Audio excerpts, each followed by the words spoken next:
सर्वे भवन्तु सुखिनः, सर्वे सन्तु निरामयाः, सर्वे भद्राणि पश्यन्तु, मा कश्चित् दुःख भाग् भवेत्। ओम शांति शांति शांति। कुछ बातें जब हम शास्त्रों, ग्रंथों, उपनिषदों की कहते हैं तो कुछ चीजें जानकर छोड़ देते हैं। इसलिए छोड़ देते हैं कि यदि हम उसे उठाएंगे भी तो आपको नहीं समझा पाएंगे।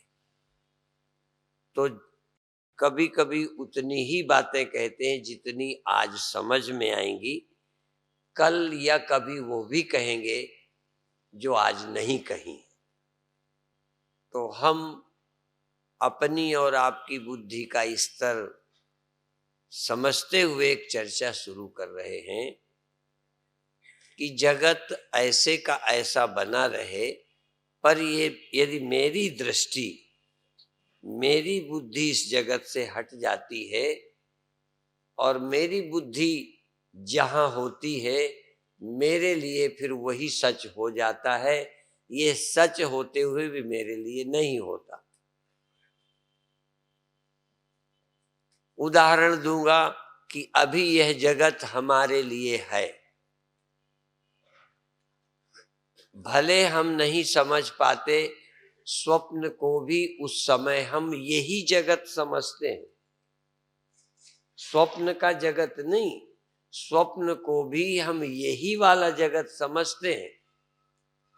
जैसे कभी जागृत का मरा व्यक्ति स्वप्न में हमको मिलता है तो हमें ये याद है कि ये व्यक्ति मर गया था और ये आ गया। इसका मतलब मरे हुए जगत में और इस समय के जगत में हम फर्क नहीं समझते कि जागृत वाला मरा था या स्वप्न वाला आया। हमें लगता है वही समय है, वही देश है, वही हम हैं और ये वही व्यक्ति है जो मर गया था और आ गया। आपको कभी मरा हुआ व्यक्ति दिखा कि नहीं? हमने तो औरों को देखा ही है, पर एक बार मेरे गुरुदेव बहुत साल बाद आए और 2 पहिए की गाड़ी में बैठ के आए, जो कभी हमने उनको उस गाड़ी में बैठे देखा ही नहीं था। एक व्यक्ति चला रहा, गुरुदेव पीछे बैठे। वो स्वप्न क्या है कैसे पर दिखा तो मैं बड़े आश्चर्य में कि ये तो नहीं रहे थे, ये आ गए। वही समय है, ये वही संसार है जिसमें मेरे गुरुदेव रहते थे और नहीं रहे थे, अब उसी संसार में आ गए। ऐसा नहीं लगता कि वो संसार कोई और था, ये यहाँ आए कोई और है। ये भेद हमको समझ नहीं आया। जब नींद खुली तब समझ आया कि जागृत के गुरुदेव का शरीर नहीं रहा था, ये तो स्वप्न के थे। ध्यान दें, हमारे लिए वही सत्य होता है जहां हम होते हैं, जैसी हमारी समझ होती है। यह बात जागृत और स्वप्न में ही लागू नहीं है। कभी कभी जो हम रस्सी का सांप बताते हैं वह भी इसी संसार में, इसी समय वो हमारे लिए सांप है। हम देख रहे हैं और अभी कोई ऐसी स्थिति आई, हमने देखा ये सांप नहीं है। उतनी देर वो मुझे सांप दिखा जब मेरी समझ में था। इतना डिटेल में नहीं बताते, पर इतना सच है कि मेरी समझ में सांप था और मैं ढोंगी नहीं, नाटक भी नहीं करता। बिल्कुल सचमुच। जागृत में कई को कुछ होने लगता है तो लोग कहते हैं ये स्त्री या ये आदमी नाटक करता है।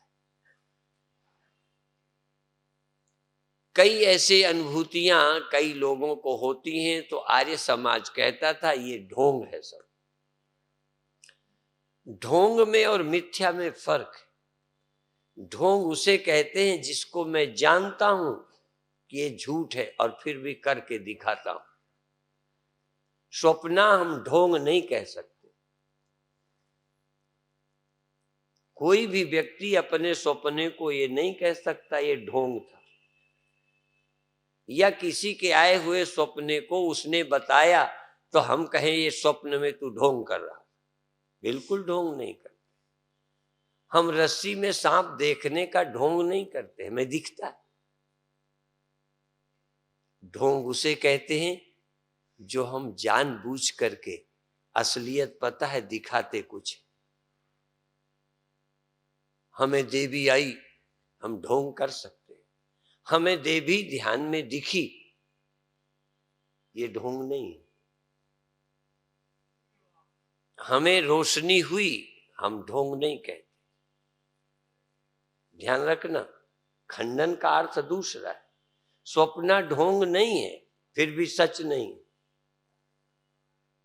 इन दोनों की फर्क समझिए। ध्यान में यदि मुझे रोशनी दिखी, मुझे आनंद हुआ, ढोंग नहीं है। ना गुरु ने ढोंग किया है, उसने हमें रोशनी दिखाई, हमें दिखी, हमें उसका आनंद मिला, लेकिन फिर भी वो मिथ्या है, सत्य नहीं। नाद सुनाई पड़ते हैं, ढोंग नहीं है। कई लोग कहते हैं गुरु ढोंग करते हैं, ढोंग नहीं करते। हमें स्वप्न मरने का आ गया, हम जान के दुखी रहे, कोई ढोंग किया? ढोंग करते तो दुखी न होते। मरने का नाटक करने वाले अंदर से बोलो दुखी नहीं होते। स्वप्न में मरे और हम दुखी थे, बिल्कुल नहीं लगा हम ढोंग कर रहे। हम अपने अनुभवों को ढोंग नहीं कह सकते। हम अपने अनुभवों को दूसरी स्थिति में जब जागरूक हो जाएंगे तो मिथ्या तो कह सकते। इसी तरह से बहुत अच्छे और बहुत बुरे दोनों तरह के हमें एक्सपीरियंस होते हैं, अनुभूतियां होती हैं। उनके हानि भी हैं, उनके लाभ भी हैं। यदि स्वप्न में धन की प्राप्ति हुई तो सुख की अनुभूति हुई, ढोंग नहीं। स्वप्न में यदि मेरी चोरी हो गई, लुट गया तो मुझे दुख हुआ, ढोंग नहीं। लेकिन जागने पर ढोंग तो नहीं कहा, पर मिथ्या तो है। जन्म मरण ढोंग नहीं है,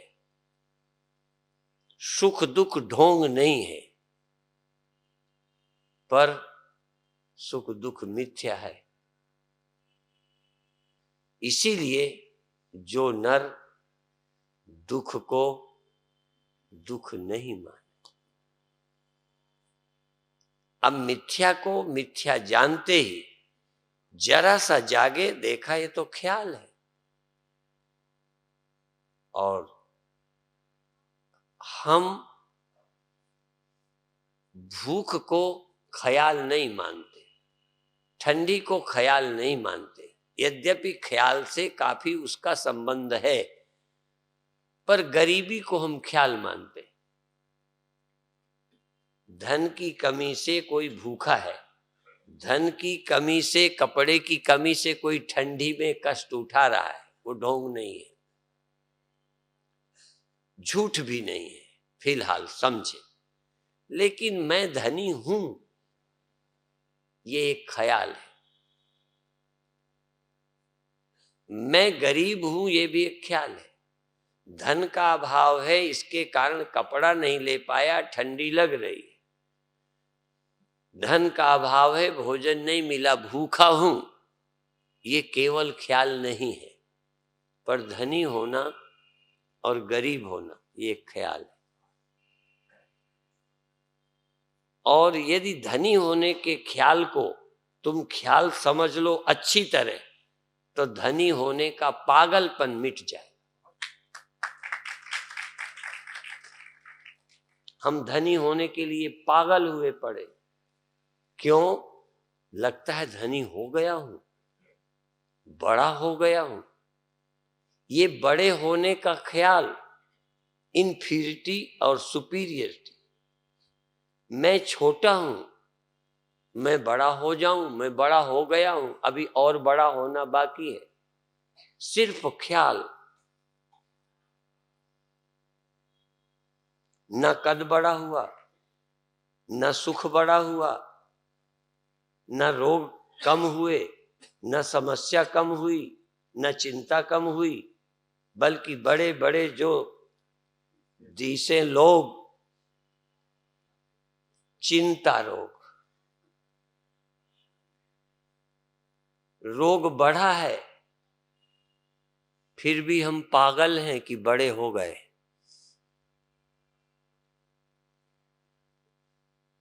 ये भी ढोंग नहीं है।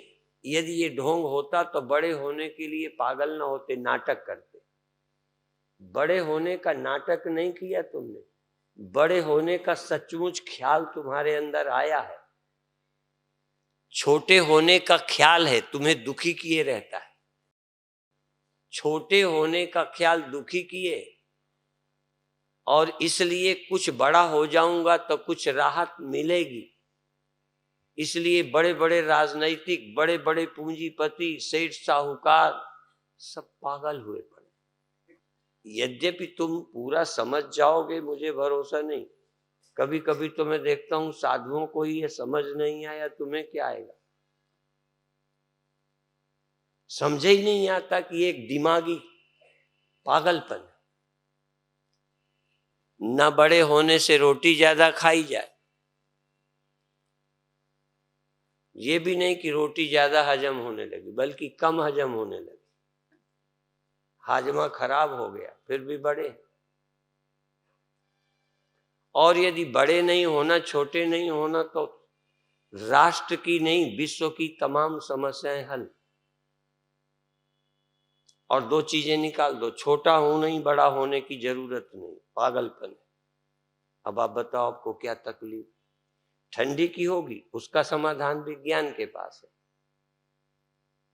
गर्मी का समाधान विज्ञान के पास है, पर गरीबी का समाधान विज्ञान के पास भी नहीं है, राजनेताओं के पास नहीं है। राजनेता किसी को अमीर नहीं बना सके, और कितना बना दो, अमीर होने के लिए कुछ जगह बनी रहेगी, गुंजाइश। तो जो दिमाग है, दिमाग, यदि दिमाग में देखो, तुम्हें बुद्धि में कुछ होना बाकी नहीं, कुछ नहीं होना। फकीर उसे कहते हैं जो है उसमें बहुत आनंदित है, न वो छोटा है, न उसे बड़े होने की जरूरत है, न बड़े होने को अब खतरा है कि छोटा हो जाऊंगा। कोई बड़ा ऐसा ढूंढ के लाओ जिसे छोटा होने का खतरा न हो।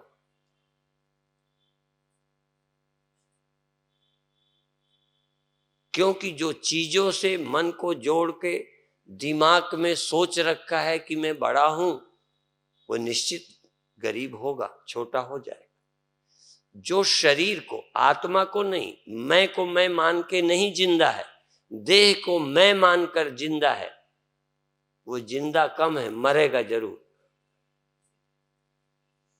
मरने का कारण देह का मरना नहीं है, देह के मरने से तुम नहीं मरते, मैं देह हूं इस ख्याल के कारण मरते हो। और जब तक मैं देह हूं ये ख्याल रहेगा, मौत से तुम्हें परमात्मा भी बचा नहीं सकता। परमात्मा, मैंने यहां वैज्ञानिक नहीं कहा, वैज्ञानिक तो बचा ही नहीं सकता, ईश्वर नहीं बचा सकता। तुम देह हो तो मरोगे, तुम धन से धनी हो तो निर्धन होने का डर, बोलो क्यों? धन स्थिर नहीं है, उसका नाम है चंचला। लक्ष्मी चंचल है, ठहरती नहीं, और ठहरेगी नहीं तो गरीब होने का खतरा बना है। सुख भी टिकता नहीं, कोई भी आदमी सुख को टिका नहीं सका। जितना सुख इस क्षण है, दूसरे क्षण कम हो गया। चाहे पत्नी का है, पति का है, बेटा से प्यार का है, खिलाने का है, खाने का है, सुनने का है, कोई सुख जितना पैदा हुआ, जितना बढ़ा, उतना रहा नहीं। यहां तक जिसे तुम चैतन्यता कहते हो, वह भी जगने में बढ़ी है, स्वप्नों में घटी है, नींद में। और जो घटती बढ़ती है, उसके भरोसे से तुम कैसे एक समान रहोगे? इसलिए संत विनोबा ने शंकराचार्य की श्लोक को थोड़ा बदल के बोला। शंकराचार्य बोलते हैं ब्रह्म सत्यम जगन मिथ्या जीवो ब्रह्मैव न परः। विनोबा जी श्लोक तो नहीं बनाया, पर इसी श्लोक को थोड़ा कहते संशोधन करना चाहिए। ब्रह्म सत्यम ज्यों का त्यों, जगत स्फुरना, जगत स्फुरण है। जीवो ब्रह्मैव नहीं कहा, जीवनम सत्य शोधनम, जीवन सत्य का शोधन है। यदि शोधन नहीं तो जीवन तुम्हें नहीं मिले। इसी तरह कई बार संत प्रवचन करते हैं, जन्म माता पिता से मिलता है, जीवन गुरु देते हैं। जीना क्या है ये गुरु से समझ आता। माता पिता जन्म देते हैं, इसीलिए साथ साथ माता पिता मौत में पहुंचा देते हैं। माता पिता का सबसे बड़ा पाप है, सुन लेना, जो भी गृहस्थ हो, तुम माता पिता हो, एक बच्चे को जन्म दिया, अब तुम्हारा दिया जन्म बच्चे को बूढ़ा नहीं करेगा। जन्म देकर उसे बूढ़ा होने को मजबूर किया, और चलो ना भी बूढ़ा हो, ये हो सकता है कि जल्दी मर जाए। तुम्हारा जन्म दिया, बूढ़ा ना हो ये हो भी सकता है, पर मरने से बच जाए ये नहीं हो सकता। तो जन्म दे के क्या किया आपने? भला किया बेटे का। ईमानदारी से बोलो। मान लो तुमने बकरे को चराया, बहुत लोग चराते, फिर क्या करते हैं? जब खूब मांस हो जाता है, बड़ा प्यार है ना बकरे से, ये प्यार है। फूल को प्यार करते हो कि तोड़ देते हो?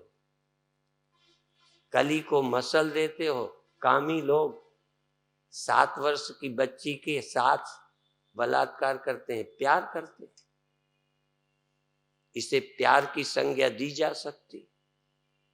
आपने अपनी खुजली मिटाई, आपको बच्चे की बड़ी जरूरत थी, शायद बच्चे के मरने की तुम्हें भी खबर नहीं थी, शायद मरने के लिए तुमने जन्म दिया नहीं, तुम्हारी नीयत बहुत अच्छी, नीयत से तुम खोटे नहीं हो। जैसे कोई किसी से मर्डर हो जाए तो देखा जाता है इसकी नीयत मारने की थी कि मर गया, केस बदल जाता है। इसलिए तुमको हम इस बात से माफ करते हैं कि तुम्हारी नीयत खराब है। नीयत तुम्हारी बहुत अच्छी है, तुमने मरने के लिए बच्चे को जन्म नहीं दिया, पर यह भी बताओ मरेगा कि नहीं? उसका जिम्मेदार कौन है? इसलिए तुमने मरने को पैदा कर दिया है, गुरु तुम्हारे बच्चे को यदि शरण आ जाए तो मरने से बचा ले।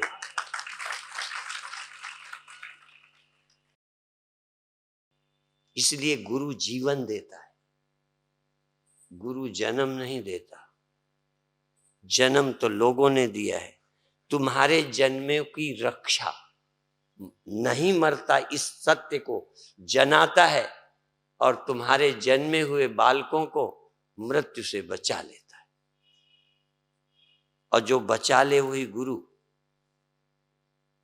जो मृत्यु से बचा ले उसी का नाम गुरु है। मंत्र लेने देने का नाम गुरु नहीं है, ध्यान रखना। और मैं भी बता दूं, मैं जिसकी सौगंध कहो करता हूं, मंत्र देने में मेरी बिल्कुल रुचि नहीं है। पर तुम किसी न किसी जगह मंत्र लोगे और फिर उसकी मर्जी ना होगी तो मेरी बात सुनोगे भी नहीं। इसलिए मेरा इरादा है कि कम से कम मेरा सुनोगे तो, यदि मेरा मंत्र लोगे तो। मंत्र पर मेरा विश्वास नहीं है, मेरा विश्वास इस समझ पर है। और कई के चेले यहां सुनने नहीं आते। यदि किसी के चेले बनने से तुम मेरा सुनना बंद कर सकते हो तो मैं पहला व्यक्ति हूं कि गुरु मंत्र का विरोध करूंगा। और दूसरी बात, यदि किसी का मंत्र लेकर सत्य सुनने का साहस है तो किसी का मंत्र ले लो, कोई गुरु बाधा नहीं बन सकता। नहीं, गुरु बाधा बन जाता है। गुरु से जितना बाधा ज्ञान में कोई नहीं। पत्नी बाधा नहीं, बाप बाधा नहीं, धन बाधा नहीं, सबसे ज्यादा बाधा गुरु है, क्योंकि तुम उसके चेला हो। यदि अज्ञानी गुरु मिल गया, यदि ना समझ गुरु मिल गया, चाहे बहुत अच्छा हो, कई धनी बहुत अच्छे हैं तो क्या गुरु बना लोगे? कई डॉक्टर बहुत अच्छे हैं तो गुरु बनाने लायक है। कई आदमी शराब नहीं पीते तो सब गुरु बन जाएंगे। देखो, अच्छा होना अलग बात है, ज्ञानी होना अलग बात है। इसलिए हम अच्छे गुरु के पक्ष में नहीं है, ब्रह्मज्ञानी गुरु के पक्ष में। आप तो किसी का स्वभाव देख के ही गुरु बना लेते हो, कहते बहुत अच्छा स्वभाव, देखने से बहुत अच्छे लगते। कई बार तो जैसे लड़की लड़का देख के ही फंसते, शकल ही में, नेचर नहीं देखते। फिर चाहे 6 महीने में तलाक हो जाए, ये चमड़ी देखने वाले, हाँ, तब गुरु को देखना आता है क्या? इसलिए सोचो, जन्म प्रकृति से हो गया, जन्म माता पिता से हो गया, जन्म किसी तरह भी हो गया, अब मृत्यु से बच जाओ। जिन्होंने कहा है हम न मरे मरिए संसार, हमको मिला जिया अनहारा, हमको जिलाने वाला मिल गया, हमको बचाने वाला मिल गया, या हमको जो नहीं मरता उसमें मैंपन कराने वाला मिल गया। सहज मैं तो मेरी मरने वाले के साथ थी, सहज मेरी समझ में मैं था मरने वाला। ये ध्यान ही नहीं कि नहीं मरने वाला, नहीं मरने तक मेरा ख्याल नहीं गया। उस मति को गुरु मोड़कर, मेरे मन दिया बागा मोड़े, ऐसा कोई संत मिले, हिंदू मिले, मुसलमान मिले, केसधारी मिले, मोना मिले, कपड़े रंगे वाला मिले, सफेद वाला मिले, पर ऐसा कोई संत मिले जो मेरे मन दिया बागा मोड़े, जो मेरे मन की दिशा बदल दे, सोचने का ढंग बदल दे, सोचने का नजरिया ही बदल जाए। और पंजाब में ही सुना, यदि सोचने का देखने का नजरिया बदल जाए तो नजरें बदल गईं, तो नजारे बदल गए, किश्ती का रुख बदला तो किनारे बदल गए। बदलना क्या है? बुल्लिया रब नु की पाऊना इत्थों पुट के, बस आपकी मैं को इससे हटाकर उसमें लगा देना।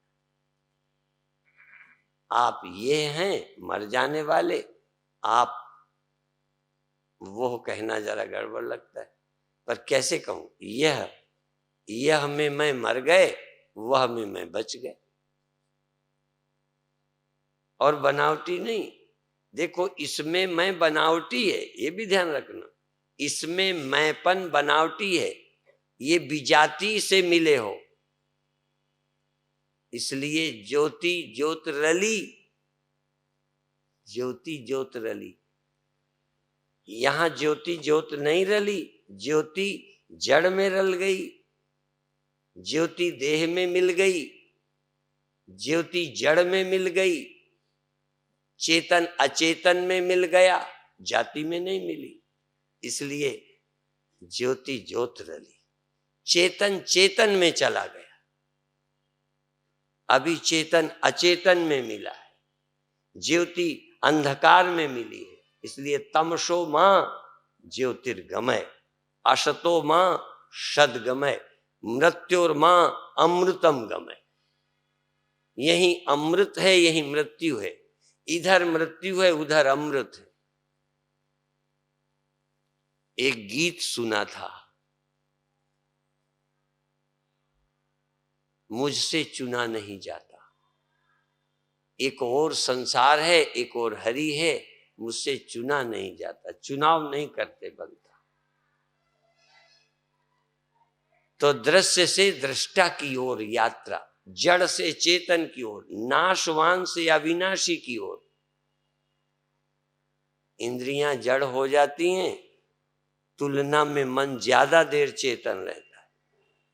इंद्रियां जागृत में चेतन है, मन जागृत और स्वप्न में चेतन है, सुषुप्ति में नहीं रहता चेतन, पर कोई सदा चेतन है, सदा। इसलिए जो सदा चेतन है उसकी यात्रा करनी है। जो सदा चेतन नहीं रहता, थोड़ी देर आओ, कोई बात नहीं। मैं नहीं कहता कि आंखों में थोड़ी देर को भी नहीं आओ, या इनको जरूरतें नहीं, थोड़ी देर को ये भी चेतन है, देखने में मदद करती हैं, सुनने में, इनको भी उपयोग करो, पर ये तुम्हारे सदा साथ देने वाली नहीं है। कैसे मैं बताऊं, तुम मरने स्वप्न में ही ये साथ छोड़ गई थी, पर तुम नहीं समझ पाए, क्योंकि वहां नकली आंखें मिल गई थी, इसलिए स्वप्न में भी आंखें थीं, इसलिए तुम्हें ध्यान नहीं कि नहीं थी। असल में तो आंखें छोड़ गई थी, कान छोड़ गए थे, ये शरीर भी तुम्हें छोड़ गया था, या तुम इसे छोड़ गए थे, पर चूंकि स्वप्न में भी शरीर था, स्वप्न में भी इंद्रियां थीं, स्वप्न में भी मन थे, स्वप्न में सब कुछ था, इसलिए समझ नहीं सके कि दुनिया छूट गई थी। असल में तो पूरी दुनिया तुमने छोड़ दी थी, पूरी दुनिया। इस समय ने भी छोड़ दिया था, ये समय भी वहां नहीं था। चाहे घड़ी लगा के कभी स्वप्न देखना, बड़ी कथाएं ऐसी कही जाती हैं कि सुदामा भगवान कृष्ण को कहते हैं मुझे माया दिखाओ। अरे कहते हैं फालतू की बात छोड़, क्योंकि यदि वो कहते अच्छा दिखाता हूं तो शायद सावधान हो जाता। अरे कहते हैं क्या पागलपन है, क्या दिखाऊं माया, चल स्नान करने चलते। स्नान करने ले गए, सुदामा ने डुबकी लगाई, और डुबकी लगाते ही बह गया, कहीं किनारे लगा, वहां 8 वर्ष बीत गए, फिर जवान हो गया, शादी हो गई, 8 बच्चे हो गए, 8 बच्चे, और बड़ी दुर्दशा हुई। फिर बड़ा संकट आया, कहीं बलि होनी थी तो आदमी की तलाश थी, उसी को पकड़ लिया, बलि देने जा रहे थे, उसमें जोर से चिल्लाया तो नदी के बाहर आ गया। समझो नींद एक नदी है, नींद में चले गए सुदामा, जाने क्या क्या देखते रहे। इतने बरस बीते, शादी हुई, लड़के हुए, फिर मारने वाले आ गए, नींद खुल गई। उस नदी के बाहर आ गए, कृष्ण मुस्कराए। अब ये बड़ा चौकन्ना, कहन क्या बात है, कहन देख ली माया, मेरी माया देखी। घर जब गए, कृष्ण भगवान ले गए, हाँ, तो अभी दाल पक रही थी। दाल पकती छोड़ के कि स्नान करके लौट के खाएंगे, अभी दाल भी नहीं पकी थी, इतने समय बीत गए। समय खाओ, समय ख्याल नहीं है। समय कोई सच्चा होता है? समय भी ख्याल था, देश भी ख्याल था, वो दूरी जो गए थे सब ख्याल था, और व्यक्ति ख्याल थे। अभी तुम्हें लगता है मन सच्चा, समय सच्चा, ये देश मरने के बाद कहां जाते हैं? प्रश्न नहीं, मोक्ष में कहां रहते? ये सोचने का नजरिया ही उपनिषद के विपरीत है, आम लोगों का है। हम लोगों को भी लगता था मरने के बाद मोक्ष में कहां जाते हैं, कहां है मोक्ष, कहां रहता है भगवान। जैसे कोई स्वप्न में पूछे, जो देश देख रहे थे, जो शहर देख रहे थे, जागने पर कहीं कुछ नहीं। अभी लगता है समय, यदि आत्मा को समझोगे ना तो समय ही झूठा। अकाल पुरुष का मतलब जहां काल नहीं है, समय ही नहीं। जहां समय नहीं है, जहां देश, देश माने कंट्री नहीं, देश माने जहां स्थान, ऊपर नीचे दाएं बाएं, इधर से आए कि उधर से, इधर जाओगे कि उधर, ऊपर जाओगे कि नीचे, ये सब देश है। ये यहीं पर है देश, यहां देश है, यहां काल है, यहां वस्तु और व्यक्ति है। उस चैतन्य तत्व में देश नहीं है, वहां देश है ही कोई नहीं, कोई जगह नहीं है वहां। आप कहोगे कहां, तो कहां तो जगह हो, कहां जाते हैं? वहां जगह ही नहीं है, जाते कहां? वहां समय ही नहीं है, कितना समय लगता है यहां से वहां जाने में, वहां समय ही नहीं। और वहां कोई व्यक्ति वस्तु नहीं है जिसको छोड़ना और पकड़ना होता है।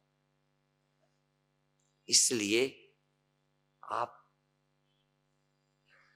कई लोग कहते हैं जहां समय का बोध ना हो वो कालातीत है। नहीं, समय जहां झूठा हो, समय मिथ्या, मन मिथ्या, समय मिथ्या। और जब समय ही मिथ्या तो उस समय में जो हुआ, क्योंकि हर चीज के होने के लिए समय चाहिए। जैसे एक पेड़ को बड़ा होने के लिए समय चाहिए। आप इतने बड़े हुए थे ना शुरू से, आपको इतना बड़ा होने में समय लगा कि नहीं? देखो, तो समय की कल्पना क्यों हो रही है? क्योंकि बड़ा होना एकदम संभव नहीं, इसलिए समय लगा।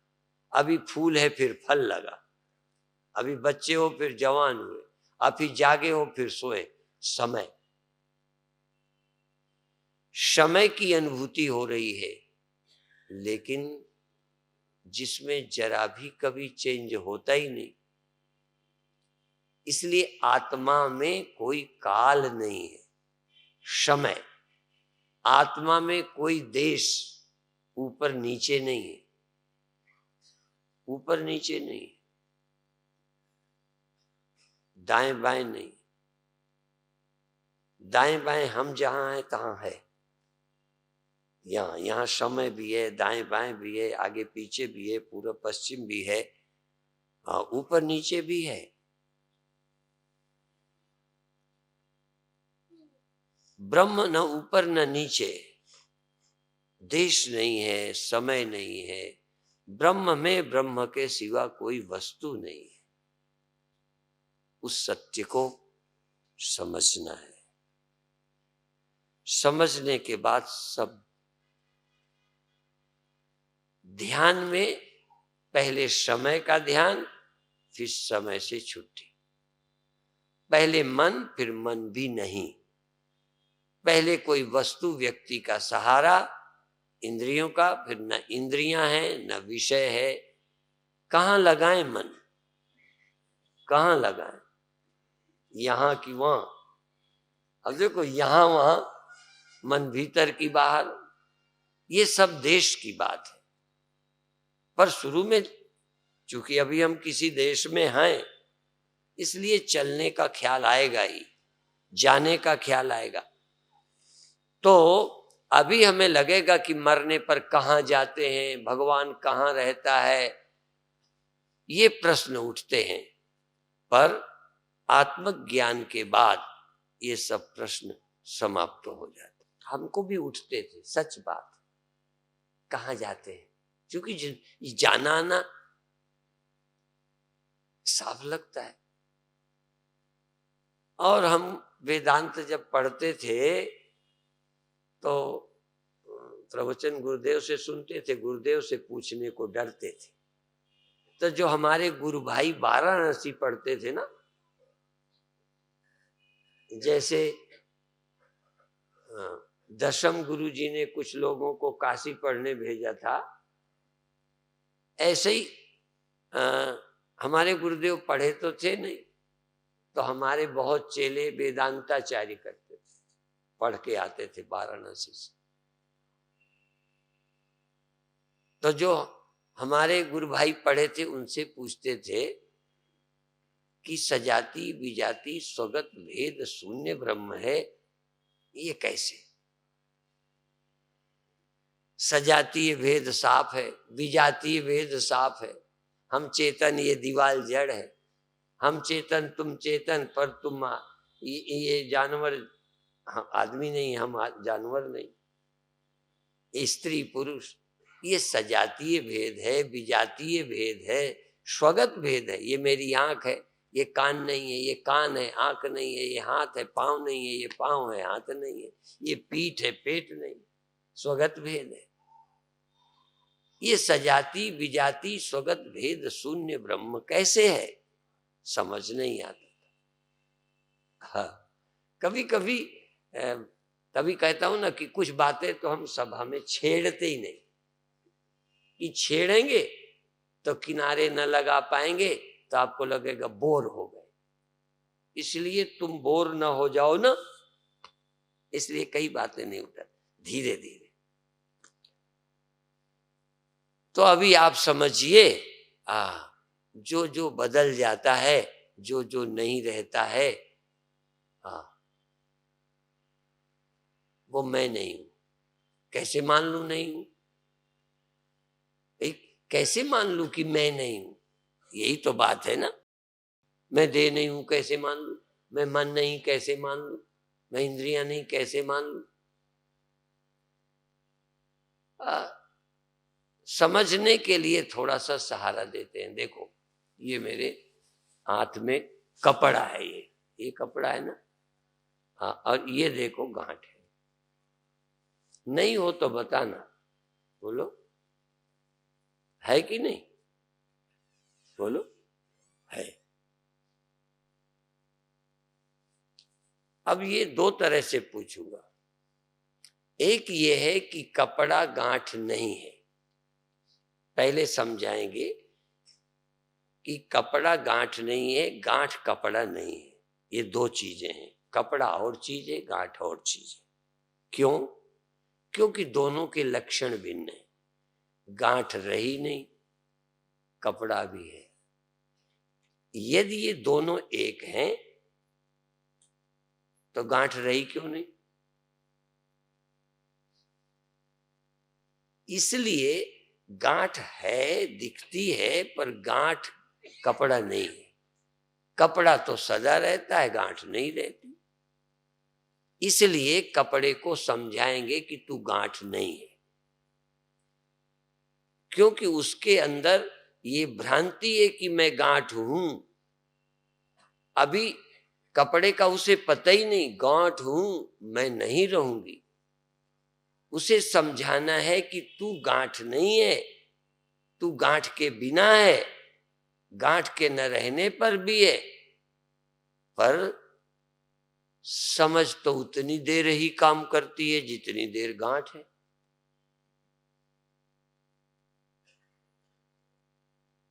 आपको मैं हूं, सबसे बड़ी ये चिज्जड़ ग्रंथि क्या है? अहम, मैं हूं, ये ग्रंथि है। मैं हूं, ये एक गांठ है, इसमें चिज्जड़ ग्रंथि है।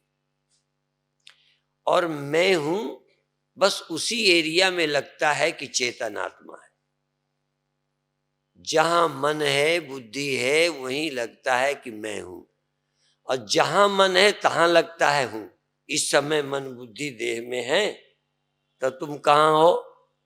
देह में हो। मन बुद्धि जब इस देह में नहीं थे, देह पड़ा था, तब आपको नहीं लगता था मैं यहां हूं, इस देह में, इस खाट में, इस तब उस समय आपको वहां लगता था जहां आपकी बुद्धि थी।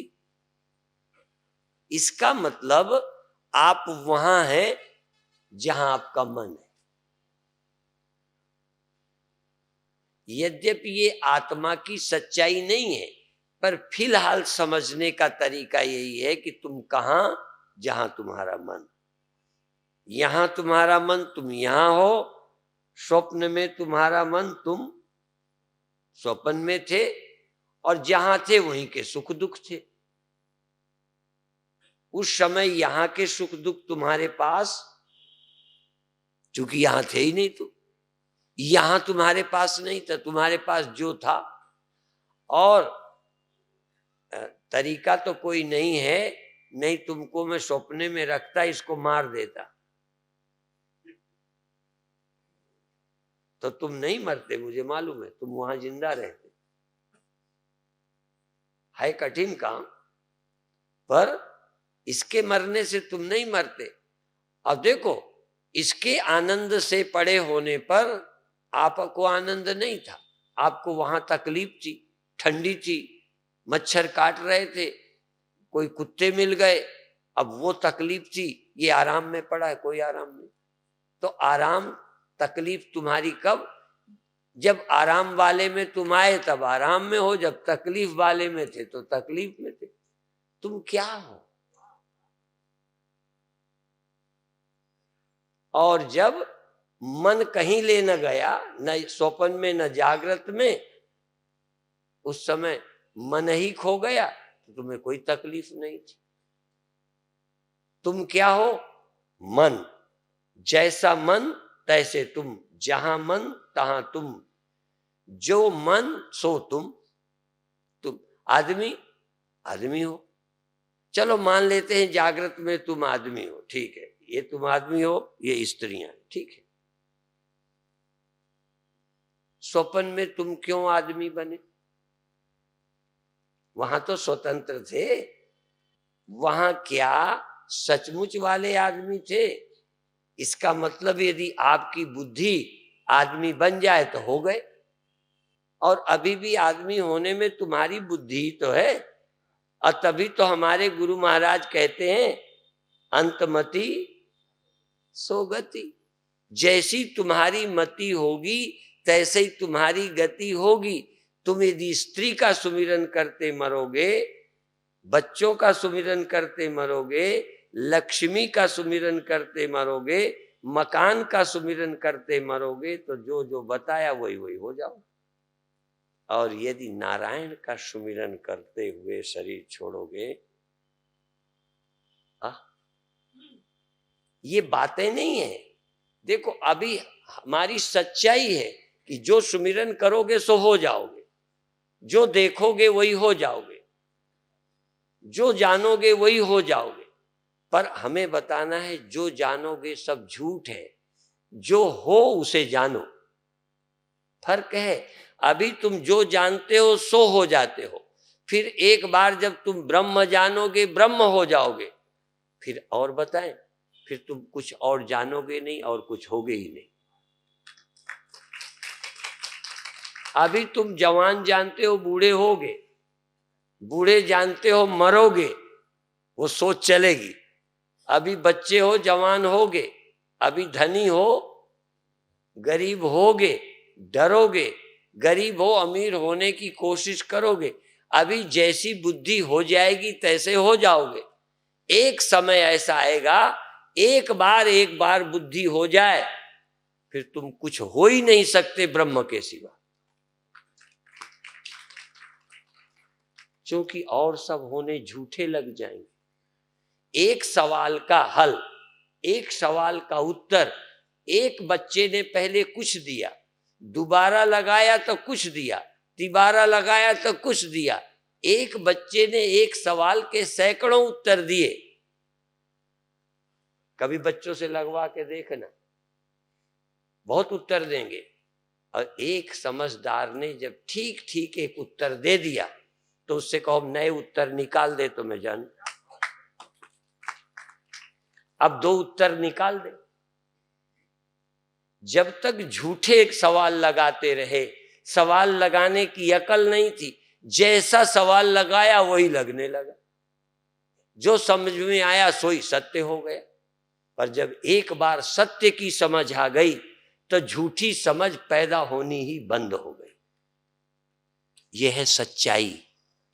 इसलिए सच्ची मति कहां मिलेगी? गुरुओं के ग्रंथ में, उपनिषदों की वाणी में, ऋषियों की वाणी में, ज्ञानियों की वाणी में सच्ची समझ मिलेगी। इसीलिए दो समझ है, एक परा एक अपरा। संसार को महसूस करने वाली बुद्धि, आत्मा को महसूस करने वाली बुद्धि, दो विद्याएं हैं। जगत का विज्ञान, आत्मा का विज्ञान। एक बार आत्मा का विज्ञान प्राप्त करो, इधर के अनुभवों को थोड़ी देर परे हटा दो। आपको आता है मुझे मालूम। यदि इनको हटाना ना आता तो इतने बड़े जगत को छोड़ के सपनों में कैसे गए? और ये देह लेटा है, ये वाला, और उस देह से चल रहे। देखो ये देह तो पड़ा हुआ है, ये तो हिलता डुलता भी नहीं, उससे चल रहे। पढ़ने गए, दुकान गए, और ये हाथ पड़े, उनसे लड़ाई कर ली, मुक्का मार दिया, कुछ गाली दे दी। अब देखो, तो अब देखो, इसका मतलब तुम इस शरीर को छोड़ सकते हो कि नहीं, और नई नई कल्पना कर सकते हो कि नहीं। क्योंकि तुम्हारे मन बुद्धि में क्षमता है कि वो कोई चीज को छोड़ सकती है, इसलिए मैं देह इंद्रियों का ख्याल छोड़ सकती है, और मैं आत्मा चैतन्य हूं, इस सच्चाई का विचार कर सकती है। यदि ये क्षमता ना होती तो हम नहीं कर सकते थे। जब हम झूठ बना सकते हैं, रच सकते हैं, देश काल रच सकते हैं, तो जो परमात्मा पहले से ऑलरेडी मौजूद है, जो थाप्या न जाए, कीता न होए, आपे आप, वो जो है कहां रहता है? जहां मन वहीं रहता है, जहां मन वहीं साक्षी, जहां बुद्धि विचार, उन विचारों का आश्रय, उन विचारों का उपादान, उन उपादानों का चैतन्य हाँ, सत्य भी वही चेतन और साक्षी भी वही चेतन, और सबका विलय स्थान भी वही चेतन। उस चेतन को समझो। चेतन को पाते ही चेतन कोई आदमी का नाम नहीं, चेतन कोई औरत नहीं है, चेतन कोई इंद्रियां नहीं है, चेतन कोई मन नहीं है। यदि हैं भी ये चेतन तो थोड़ी देर ऐसे समझो जैसे लोहा गर्म हो जाए। लोहा गर्म हो जाए तो वो भी जलाता है, पे जलाना धर्म लोहे में, लोहे का वो आग का है। आंखों में देखना धर्म आंखों का नहीं है, मन में बुद्धि में जानना धर्म बुद्धि का नहीं है। आत्मा हटा लें तो इनमें किसी में कुछ नहीं है। इसलिए इनके अंदर कोई चैतन्यता इनकी नहीं है, इनमें भी मेरी है, पर इनमें जाती मेरी चैतन्यता घटती बढ़ती।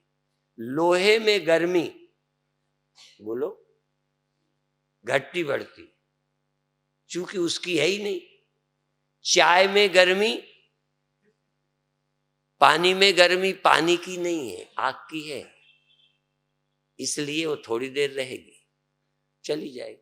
तो चैतन्यता देह की होती, इंद्रियों की होती, मन की होती तो बनी रहती, दूसरे की थी घट गई।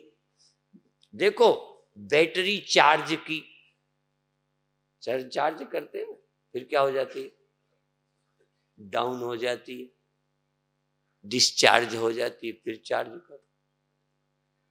अच्छा, बिजली भी चार्ज करते होंगे हम लोग, बैटरी चार्ज करते हैं कि बिजली भी चार्ज करते हैं, हमें मालूम नहीं है। आखिर बिजली भी कोई चीज होगी, वो क्या चीज है जो इसमें आई। इसी तरह आत्मा कभी डिस्चार्ज, आत्मा कभी चार्ज नहीं होती। मन चार्ज होता है, देह चार्ज होता है, इंद्रियां चार्ज होती हैं, इंद्रियां डिस्चार्ज होती हैं। आत्मा कभी डिस्चार्ज नहीं होती और चार्ज नहीं होती। इसलिए आत्मा नित्य शुद्ध मुक्त है, अव्यय है, अविनाशी है, कभी व्यय नहीं होती। देखना व्यय होता है, कम पड़ जाता है, बुढ़ापे में तो और। इसलिए अंधपना, मंदपना, पटुपना मन में, बुद्धि में, इंद्रियों में, सब में घटता बढ़ता है। चैतन्य की चैतन्यता न घटती है न बढ़ती।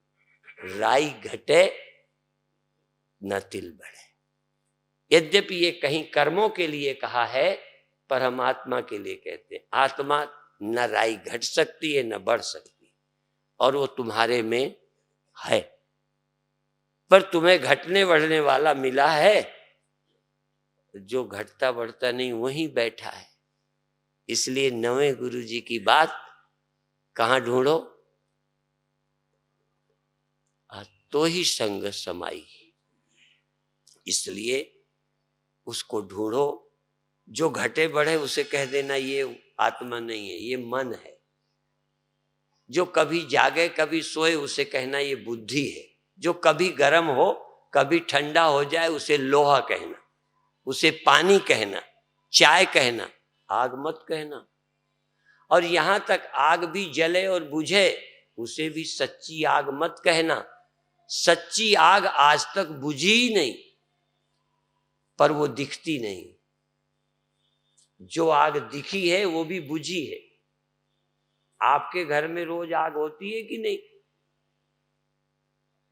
आग जलती और आग बुझती है। इसलिए चैतन्यता जगती है और सोती है, पर इस चैतन्यता के जगने और सोने के पीछे जो चेतन रहता है वो आज तक कभी बुझा नहीं, जगा नहीं, सोया नहीं, आया नहीं, गया नहीं। साक्षी चेता केवलो निर्गुणस्य, इस चैतन्य को। इसलिए गोस्वामी जी ने, हम लोगों ने आग को दो बताया है, दो आग। एक दारुगत देखिए, एक आग आपको नजर आती है, गर्मी मालूम पड़ती, एक आग को नजर नहीं आती। और वही स्टॉक है जो कभी खत्म नहीं होता है। जलने बुझने वाली तो खत्म हो जाती। सूर्य भी एक दिन बुझ जाएगा, सूर्य भी बुझ जाएगा। परमाणुवादी कहते हैं अग्नि के भी परमाणु होते हैं। जब सूर्य भी नहीं रहेगा, जब दुनिया नहीं रहेगी, तब भी अग्नि परमाणु रूप में रहेगी और दोबारा फिर वही अग्नि सूर्य बनेगी। आग समाप्त नहीं होती। ये तो परमाणुवाद है। इसी तरह से आत्मा कभी समाप्त नहीं होगी। कल फिर जग जाएगी, परसों फिर बुझ जाएगी, रोज होती रहेगी। और हम इस जलने बुझने में ही चिंता करते रहते हैं, हाय क्या होगा। और इसके लिए मैंने बताया था, आखिरी बात कहकर आज का प्रवचन समाप्त करेंगे। आग को राख में दबा के रखते थे। क्यों दबाते थे? खुली क्यों नहीं? खुली आग को बचाने में हमको इतना ईंधन लगता कि रोटी बनाने को भी ना बचता। आग के बचाने में ईंधन खर्च हो जाता। पर पुराने लोग समझदार थे, राख में दबा देते थे तो थोड़ी सी आग बहुत देर तक बनी रहती थी। फिर भी चलो रखना पड़ता था, रखने की चिंता थी। अब नहीं। और शायद उसी जमाने में कि यदि बुझ जाए तो क्या करेंगे, तो हमको ये याद रहे कि जब आग बुझ जाती है तब भी आग निकाली जा सकती है। और अरणि मंथन से, यज्ञ में अरणि मंथन करके आग प्रकट करते थे। इसका मतलब आग का कभी अभाव नहीं होता। हमारे व्यवहार में अग्नि आती है, व्यवहार में आने वाली अग्नि का अभाव होता है, पर वास्तविक अग्नि का अभाव तो जो चेतन व्यवहार में आता है, जगना, सोना, खेलना, कूदना, मिलना, जुलना, बोलना, ऐसा जो चेतन है इसका तो अभाव होता है, पर वास्तविक चेतन का कभी अभाव नहीं होता। हम उससे परिचित नहीं हैं। यदि उससे परिचित हो जाएं तो अब हम भी आग नहीं बचाएं। अभी जैसे जीवन बचाते हो ना, जैसे पहले के लोग आग बचाते थे, आत्मा उनकी बची बचाई थी। हाँ, अब आजकल आप अपना जीवन बचाने में लगे हो। और न बचेगा तो रोएंगे, क्या करें, वैद्य भी न बचा पाएंगे, डॉक्टर भी नहीं बचा पाएंगे। ये जो जलती हुई आग है ये नहीं बचेगी, पर जो मर जाने पर भी आग रहती है। इसलिए अग्नि की उपासना, ज्ञान की उपासना, जो ज्ञान कभी नष्ट हुआ ही नहीं आज तक, उसकी चिंता क्या? तो निश्चिंत हो जाएंगे। वो व्यक्ति निश्चिंत होंगे जिनके पास ये साइंस होगी कि आग कभी समाप्त नहीं होती। वो बचाने में नहीं, ओपले नहीं खर्च करेंगे। हमने किए हैं। और जब देखते थे वहां धुआं हो गया तो वहां लेने जाते थे, आग लेने जाते। एक दिन वो होगा जैसे आग के बचाने की चिंता नहीं है, जब चाहो पैदा करो। अब तो लोग जेब में डाले फिरते। हाँ, वो लाइटर ऐसे डाला, यूं करा, नहीं करते।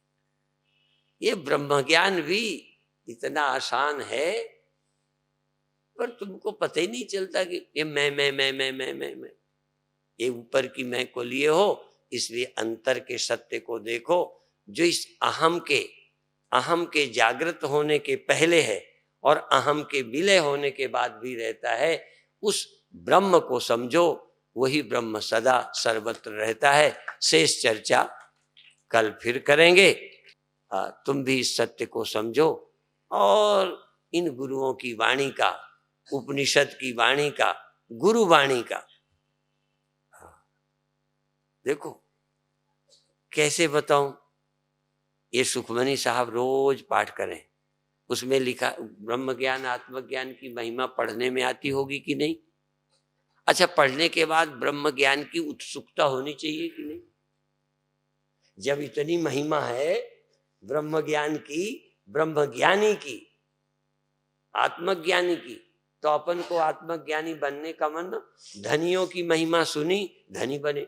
डॉक्टरों की महिमा सुनी, डॉक्टर बने। वकील बनने पर बड़ी कमाई है, वकील बने। विदेश जाने से बड़ा लाभ है तो लोग विदेश गए। पर सुखमनी साहब पढ़ के ब्रह्मज्ञानी बनने की इच्छा क्यों नहीं हुई? क्या मामला है? ऐसे ही लिखा है क्या? गुरुओं ने गलती से लिख दिया है क्या? ब्रह्म ज्ञान से लाभ नहीं है क्या? और ब्रह्मज्ञानी के प्रति श्रद्धा रखने की इजाजत नहीं है क्या? ब्रह्मज्ञानी पर भरोसा नहीं करना चाहिए? करना चाहिए तो फिर ठीक है भाई, कर लेना भरोसा।